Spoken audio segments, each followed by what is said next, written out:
Sekolah alam di Dusun Randanan, Tanah Toraja, Sulawesi Selatan memberikan konsep berbeda pada proses belajar mengajar di sekolah pada umumnya.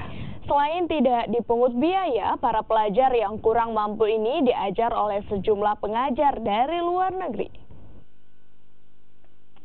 Dengan berjalan kaki sejauh 1 km dari kota Makale, Tanah Toraja, relawan pengajar ini mengunjungi sekolah alam Natsir yang berada di Dusun Randanan, Tanah Toraja, Sulawesi Selatan.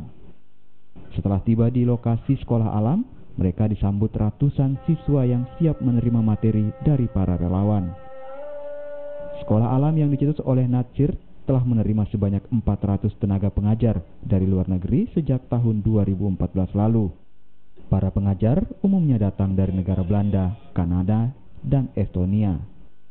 Natsir mengungkapkan para relawan ini mengajarkan anak-anak untuk fasih berbahasa Inggris dan berhitung.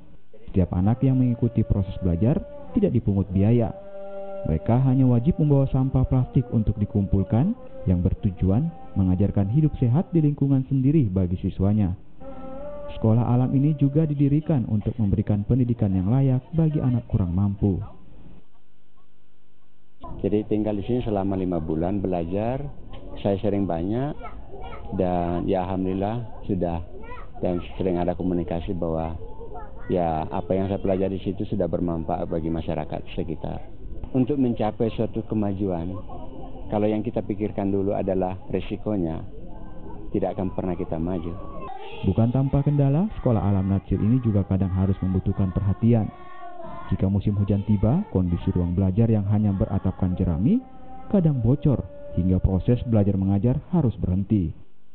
Untuk sementara, sekolah alam Natsir bertahan dengan bantuan sejumlah relawan dan bekerja sama dengan sejumlah perusahaan dan BUMN milik negara. Rama Pratama, Kompas TV.